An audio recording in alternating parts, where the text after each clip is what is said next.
দর্শক, উত্তরের শীতের আরো তথ্য জানাতে এই মুহূর্তে পঞ্চগড় রেল স্টেশনে আছেন সহকর্মী কামরুজ্জামান টুটুল। সরাসরি চলে যাচ্ছি তার কাছে।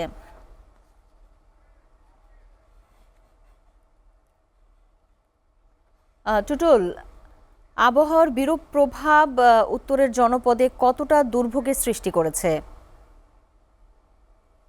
জি সাবরিনা, আপনি জানেন উত্তরের জেলা কিন্তু শীতপ্রবণ জেলা হিসেবেই পরিচিত। জি। আপনাকে জানেন কি গত কয়েকদিনের শৈত্যপ্রবাহে কিন্তু এই এলাকার জনগণের দুর্ভোগ বেড়েছে। আমরা দেখেছি যে দিনের বেলাও কিন্তু কয়েকদিন ধরে সূর্যের দেখা মিলেনি। এতে আরো কিন্তু দুর্ভোগ বেড়েছে। এই অঞ্চলের নিম্ন আয়ে দুস্থ যারা মানুষ আছে তাদের কিন্তু আরো দুর্ভোগ বেড়ে গেছে দ্বিগুণ।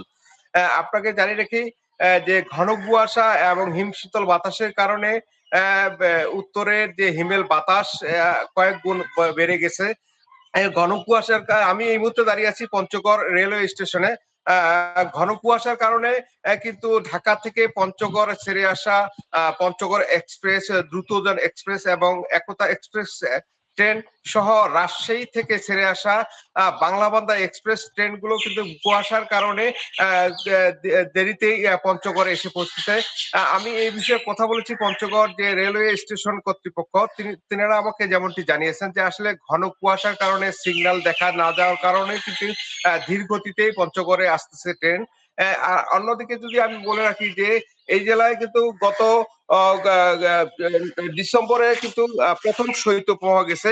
আর দ্বিতীয় শৈত্যপ্রবাহ কিন্তু এই গত সপ্তাহ থেকে এই গতকাল পর্যন্ত ছিল এই শৈত্যপ্রবাহ। আজকে কিন্তু কিছুটা বেড়েছে, আজকে 11 ডিগ্রি সেলসিয়াস। তবে তাপ তেঁতুলিয়া আবহাওয়া পর্যবেক্ষণ কেন্দ্রের যে ভারপ্রাপ্ত কর্মকর্তা দ্বিজেন্দ্র রায় তিনি আমাকে তেমনটি জানিয়েছেন যে এইরকম ঘন কুয়াশা এবং বাতাস কয়েকদিন আরো থাকতে পারে, আমাকে তেমনটি জানিয়েছেন। আপনাকে জানিয়ে রাখি যে গতকাল কিন্তু এই জেলায় কিন্তু এত বেশি কুয়াশা পড়ছে যে স্থানীয়রা বলছেন যে এর আগে কখনো দেখেনি। এবং আমরা দেখেছি সকাল থেকে সকালে রাস্তা ভিজা অবস্থা, অনেক স্থানীয়রা বলছেন যে বৃষ্টি পড়ছে এরকম অবস্থা দেখা যাচ্ছে রাস্তা সহ পথঘাট সব জায়গায়।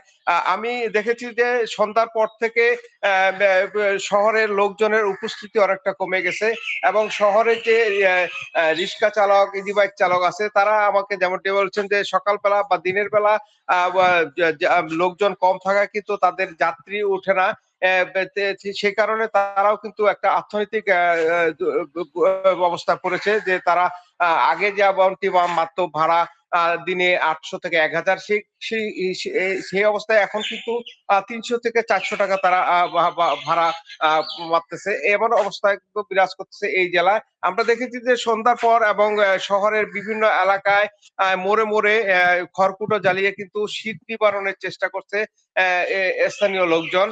অন্যদিকে যারা পাথর শ্রমিক, নদী থেকে পাথর উত্তোলন করে জীবিকা নির্বাহ করে, বালু উত্তোলন করে জীবিকা নির্বাহ, তারা কিন্তু আরো করুণ দুর্দশা পড়ছে। কারণ এই বরফ পানিতে কিন্তু বরফে কিন্তু নদীর পানিতে নামতে না পারায় কিন্তু তারাও কিন্তু অর্থনৈতিক একটা সংকটের মধ্যে পড়ছে।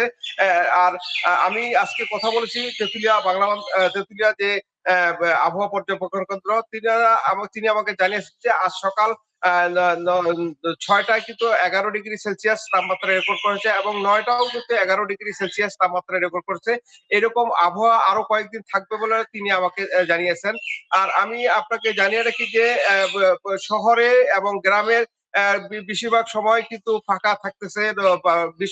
খুব বেশি প্রয়োজন ছাড়া লোকজন ঘরের বাইরে বের হচ্ছে না। তো এমনটাই ছিল পঞ্চগড় থেকে আমার কাছে শীতের সর্বশেষ খবর। সাবরিনা, এই ছিল পঞ্চগড় থেকে আমার কাছে শীতের খবর। সাবরিনা। টুটুল, আপনাকে ধন্যবাদ।